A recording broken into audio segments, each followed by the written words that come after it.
vous allez bien, que vous passez une bonne semaine, que vous faites des bonnes lectures comme d'habitude. Aujourd'hui, on se retrouve pour la chaotique, mais que vous semblez apprécier, vidéo book haul du mois d'octobre. Je dis chaotique parce que je n'arrête pas de m'embrouiller entre les livres dont je vous ai déjà parlé, ceux dont je vous ai pas encore parlé, ceux dont je parle trop, ceux dont je parle pas assez. Bref, pour moi, c'est un casse-tête pas possible. Je pense qu'il faudrait que je trouve une autre organisation pour tourner mes book hauls. Mais en tout cas, pour le moment, on va faire celle-ci en mode chaotique, comme d'habitude. J'espère que ça vous plaira quand même. J'ai reçu énormément de choses en octobre, donc j'ai pas mal de réceptions à vous montrer.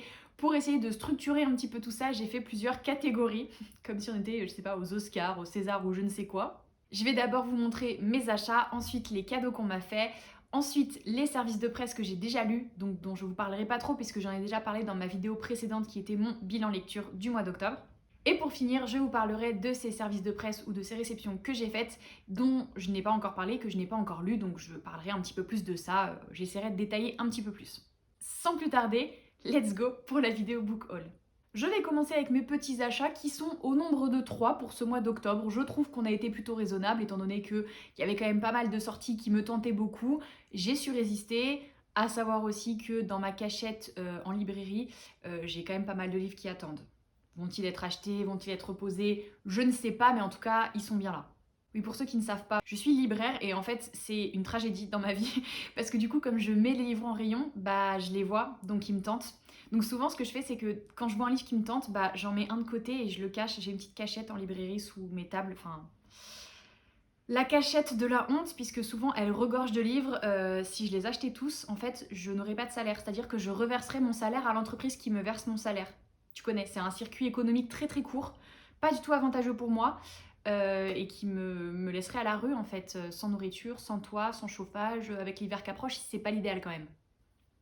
Je suis partie hyper loin. Tout ça pour dire que je n'ai acheté que 3 livres ce mois-ci et que je suis plutôt fière de moi. Le premier que j'ai acheté, c'est un livre en anglais qui s'appelle The Dating Plan de Sarah Desai. C'est évidemment un petit fake dating, puisque maintenant vous commencez à savoir que c'est ma passion dans la vie. Je ne sais pas pourquoi, je ne sais pas quand ça va s'arrêter, mais je suis obsédée par les fake dating. Ça a l'air juste trop trop bien. C'est l'histoire d'une jeune femme très indépendante qui n'a pas besoin d'un homme, mais pour apaiser sa famille, elle va faire semblant de s'en trouver un. Et c'est l'histoire de l'homme en question qui a besoin d'être marié pour toucher un héritage, donc ils vont faire semblant, enfin bref. J'ai trop hâte de lire ça, et en plus franchement j'ai trop craqué sur la couverture. Après c'est marqué que l'autrice est un phénomène sur TikTok. Perso jamais entendu parler, mais on n'est peut-être pas dans les mêmes sphères TikTok. L'algorithme, je ne sais pas, il m'a peut-être dit non, toi tu ne seras pas dans le phénomène Sarah Desai. Va-t'en, ça ne m'a pas empêché de quand même me procurer le livre. Deuxième achat, évidemment, au mois d'octobre, j'étais obligée. C'est le premier qui meurt à la fin d'Adam Silvera. C'est le tome compagnon préquel de Et ils meurent tous les deux à la fin, dont vous avez forcément entendu parler, puisque moi je l'avais lu au moment de sa sortie, donc il y a déjà plusieurs années où il avait pas trop fait de vagues, mais depuis on en a reparlé sur TikTok, sur les réseaux sociaux, et c'est devenu genre le phénomène, le buzz ultime. Et du coup, ça se passe avant Et ils meurent tous les deux à la fin. C'est d'autres personnages et c'est sur le début du coup de Deadcast. C'est comme ça que ça s'appelle? Deadcast? Ouais, c'est ça. Waouh, je m'en souviens bien. Il n'y a pas de quoi être aussi fière, Marie, en fait. Hein. En tout cas, c'est sur les premiers temps où Deadcast est organisé et mis en place et j'ai trop hâte de voir ce que ça va donner. Le style de cet auteur est toujours très beau, c'est toujours très touchant et j'avais beaucoup aimé Et ils meurent tous les deux à la fin, donc hâte de lire celui-ci aussi. Mon dernier achat, c'est l'achat de la faiblesse, puisque j'ai totalement craqué sur la couverture. Il s'agit de The Girl with No Soul. Mon accent, mais franchement, j'ai honte de mon accent. Le pire, c'est que quand je suis toute seule, sans vidéo qui tourne, dans mon lit en train de lire mes livres en anglais le soir, je peux te taper le meilleur accent du monde. Mais là, je n'y arrive pas. Bref, c'est pas la question, mais vous moquez pas trop fort quand même, s'il vous plaît. En tout cas, j'ai trop craqué sur la couverture parce que c'est absolument sublime, ça brille, il y a des reflets, c'est shiny, j'adore. Et en plus, le résumé, je trouve assez original puisque c'est l'histoire d'une fille qui n'a pas d'âme. Et dans un monde où tout le monde a une âme contrôlée par le gouvernement, bah ça a l'air d'être plutôt cool pour elle, non? Ah non, ça l'empêche d'éprouver des sentiments et de se souvenir de son passé. Bon, c'est peut-être pas 100% bénéf pour elle, mais en tout cas, ça promet une aventure assez originale et voilà, j'ai hâte de voir ce que ça va donner.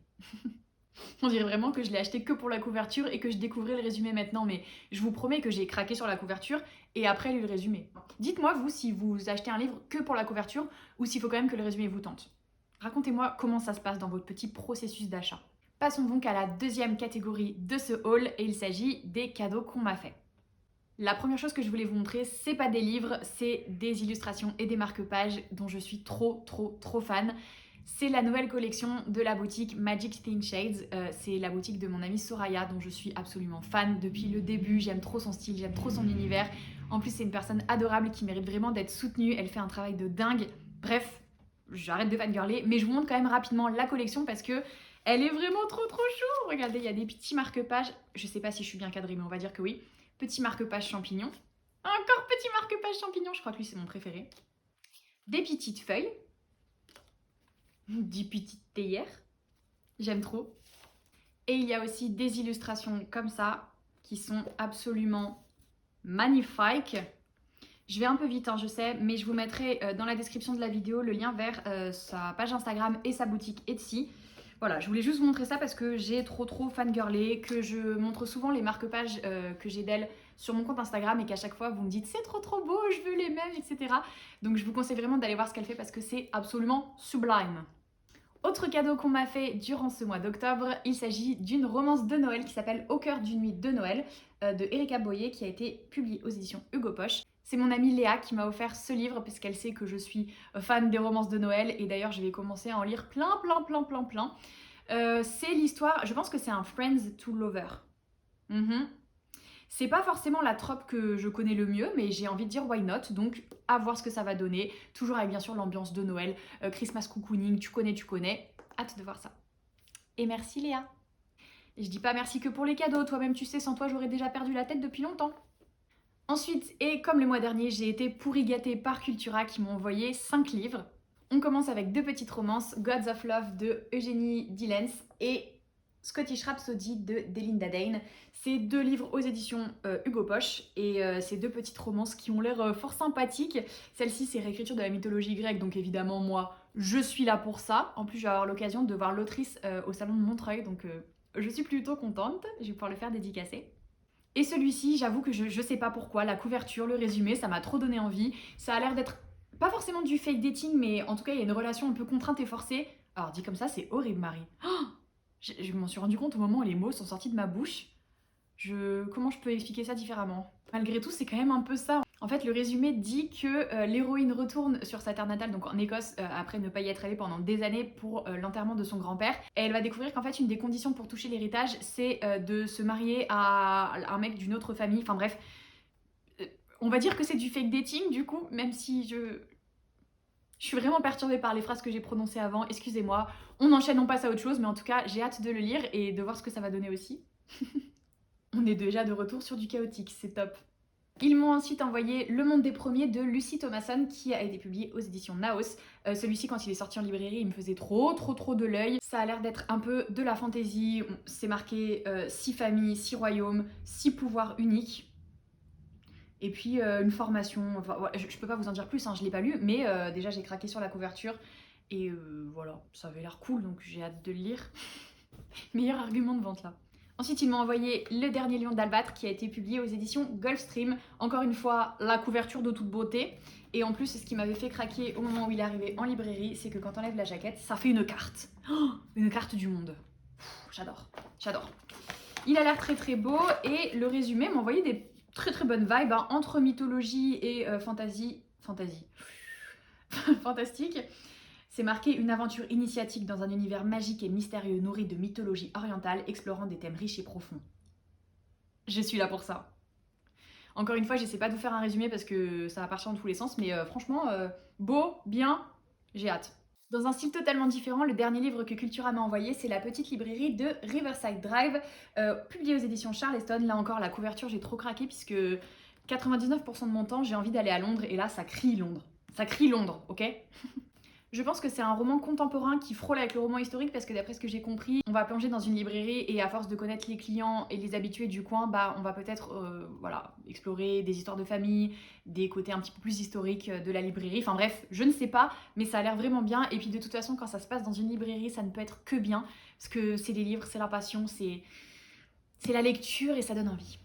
Let's go pour la catégorie 3, c'est-à-dire les SP que j'ai reçus et que j'ai déjà lus, donc dont je vous ai déjà parlé, donc je ne vais pas revenir dessus pendant 4 piges puisque la vidéo va durer 4 ans et que vous n'avez pas envie de regarder une vidéo qui dure 4 ans avec moi qui raconte des bêtises et qui ne semble pas vouloir s'arrêter de parler. Ah oui, je vous ai pas dit, mais c'est le retour de la petite feuille et c'est assez drôle parce que j'ai trouvé des brouillons que j'avais depuis très longtemps, notamment une disserte que j'avais fait en prépa. C'est catastrophique. Je sortais des trucs qui n'avaient aucun sens. Je sais pas comment je m'en suis sortie. Bah, je m'en suis pas sortie d'ailleurs parce que j'ai pas eu mes concours, mais bref. Donc, parmi les livres que j'ai reçus et que j'ai déjà lus, dont je vous ai déjà parlé, il y a La vie en vrai d'Emma Green, This Savage Song de V.E. Schwab aux éditions Lumen, Atlas d'Olivie Blake aux éditions Michel Lafon, The Black Flamingo de Dean Atta aux éditions Slalom. Alors lui, je vous en ai pas trop parlé parce qu'en fait, je l'ai lu en VO au moment de sa sortie, donc il y a un petit peu de temps déjà. J'ai beaucoup aimé, c'est hyper beau, c'est hyper poétique, c'est plein de beaux messages. C'est très original aussi et c'est un roman qui peut être un peu triste parfois, mais qui surtout file la pêche, qui parle d'acceptation, de passion. C'est vraiment très très beau, donc je vous le conseille. J'ai aussi reçu, et je vous en ai déjà parlé, Embarquement immédiat pour Noël de Karen Ponte, I'll Be Home for Christmas, encore une romance de Noël, Furia aux éditions Slalom aussi, le tome 10 de l'Atelier des Sorciers, Girls in Real Life toujours chez Slalom, et la petite BD Anna et l'Entremonde. Je sais que je radote, mais si vous voulez mes avis plus détaillés sur ces livres, je vous renvoie vers ma dernière vidéo qui était donc mon bilan lecture du mois d'octobre. Passons maintenant à la 4e catégorie, les services de presse que j'ai reçus mais que je n'ai pas encore lus. Alors d'abord, ça ne rentre pas tout à fait dans la catégorie livre puisque je ne vais pas lire le jeu, mais j'ai reçu le jeu Tu joues ou tu lis de Audrey, donc le souffle des mots. Une fille qui est absolument géniale, elle m'inspire de ouf, j'aime beaucoup la manière dont elle parle des livres et tout le travail qu'elle a fait est absolument incroyable et je suis trop contente d'avoir son jeu entre les mains, j'ai vraiment hâte de pouvoir le tester avec mes amis. Donc ça se présente comme ça en fait, c'est plein de petites cartes et du coup dessus il y a différentes catégories pour différents challenges. Il y a par exemple Kiss, Kill ou Marie, il y a ping-pong de mots par exemple, là c'est un livre avec une couverture jaune, je dis un livre avec une couverture jaune, vous devez lire un... Ouais, vous avez compris quoi. C'est dur à dire, vous devez dire un livre avec une couverture jaune. Bah non, tu viens de le faire Marie. Il y a aussi la catégorie défi livresque, par exemple dessine une couverture de livre, si quelqu'un devine, tu gagnes le point. Si vous jouez avec moi, vous ne gagnerez jamais le point parce que je suis nulle en dessin. Ce serait pas trop cool qu'on puisse se faire un tu joues ou tu lis, mais géant. Franchement, je pense qu'on rigolerait trop. Il y a aussi les cartes First Sentence Challenge, genre par exemple, là je vais vous en dire une. Attendez, j'en prends une au pif. Josh est le petit copain de ma sœur, mais tout le monde était un peu amoureux de lui chez nous. Ah bah ça commence bien, je connais pas cette citation. C'est embêtant. Et un peu gênant. On enchaîne. Il y a aussi la catégorie quiz. Par exemple, là, à chaque fois je tombe sur celle-ci, j'adore. Quiz, quels sont les titres des 3 tomes de Hunger Games? J'espère que vous avez la réponse. Si oui, on la met dans les commentaires. Sinon, on va vite lire Hunger Games. Bref, vous avez un petit peu l'idée. C'est un jeu fait par une fan de lecture pour les fans de lecture et je trouve ça trop cool. Donc bravo Audrey pour ton jeu et merci pour cette idée parce que c'est trop cool. Pour en revenir au livre, j'ai reçu Nous ne sommes pas libres de Tracy Chee qui m'a été envoyée par les éditions Young Novel. C'est ma lecture en cours donc je pense que j'aurai l'occasion... Enfin c'est ma lecture en cours au moment où je tourne cette vidéo. Bref. J'aurai l'occasion de vous en reparler dans mon bilan, mais écoutez, pour le moment, j'aime beaucoup. J'ai lu genre 10 pages, hein, donc c'est difficile de juger. Mais j'aime beaucoup et j'ai hâte de voir ce que ça va donner. Ça parle des communautés nippo-américaines qui ont été forcées de quitter leur maison et ont été envoyées dans des camps d'internement au moment de la Seconde Guerre mondiale, après l'attaque de Pearl Harbor, parce qu'il y avait un climat de méfiance et un climat absolument horrible qui régnait. Ça va être une histoire très touchante, je le sens déjà, et j'aime aussi beaucoup la couverture. On passe d'un sujet très important à un truc superficiel de base, mais voilà, fallait que je le dise. Les éditions Michel Lafon m'ont envoyé le dernier roman de Zoé Brisby qui s'appelle La fille qui n'aimait pas Noël, que j'ai trop hâte de lire parce que je n'ai jamais lu de roman de Zoé Brisby, mais on m'en dit beaucoup de bien, et en plus là, entre la couverture que je trouve absolument trop belle, le côté roman de Noël que j'adore, et le résumé qui m'envoie des très bonnes vibes, j'ai plutôt hâte de voir ça. On est dans un village qui est apparemment la capitale mondiale de Noël avec toute l'ambiance qui va avec. Et on suit l'histoire de Ben qui travaille dans une maison d'édition, qui est envoyé dans ce fameux village pour convaincre l'écrivain qui y habite, qui est apparemment très doué et que tout le monde s'arrache, de signer dans la maison d'édition où il travaille. Et l'écrivain accepte à condition que Ben arrive à redonner à Lali sa fille, donc la fille de l'écrivain, pas la fille de Ben, hein. Suivez un peu parce que moi-même je suis pas très claire mais faut qu'on se concentre là. En gros, si Ben arrive à redonner à Lali le goût de la vie et le goût de Noël, eh bien l'écrivain signera dans sa maison d'édition. Je trouve ça cool parce que ça mêle Noël, ça mêle les livres, bref. Vous connaissez la chanson, parce que je le dis à peu près 4 milliards de fois dans cette vidéo, mais j'ai hâte de les lire.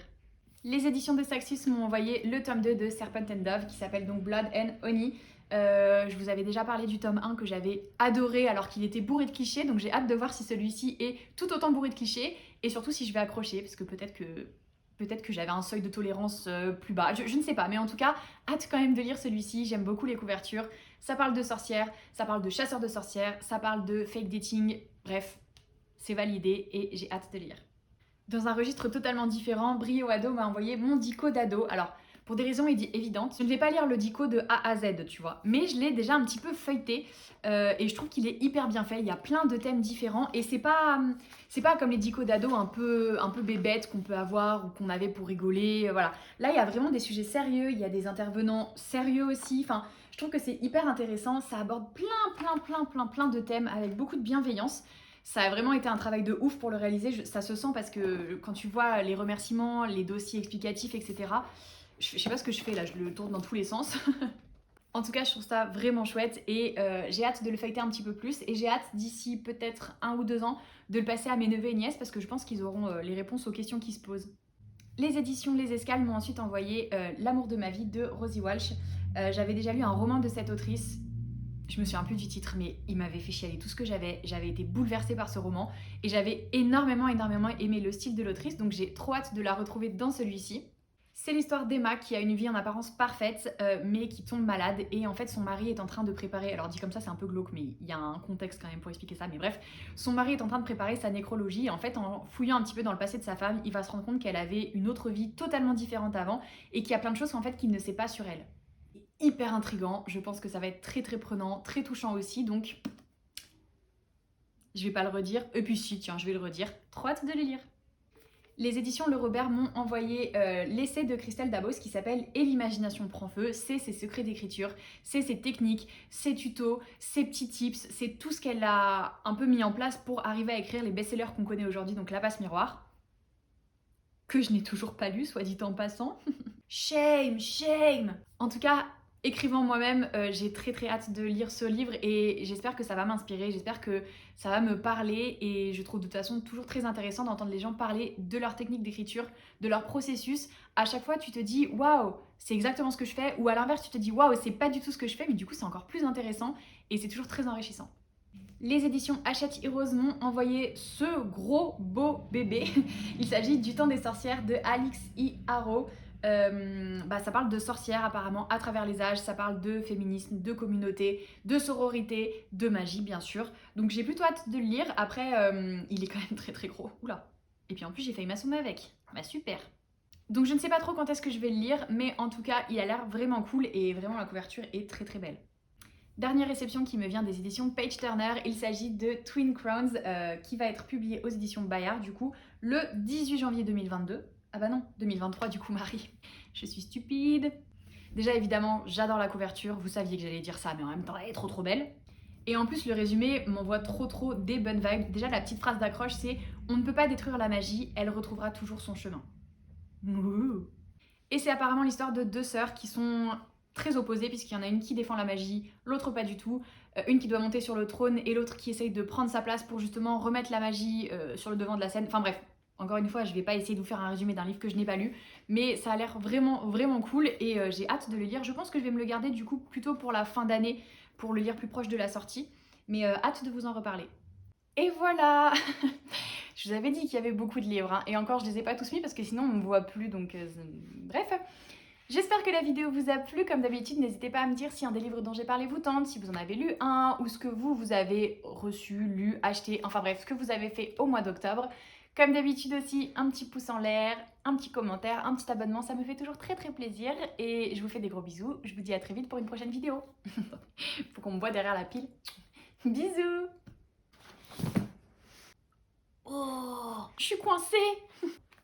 Ne pas abîmer les livres, ne pas abîmer les livres.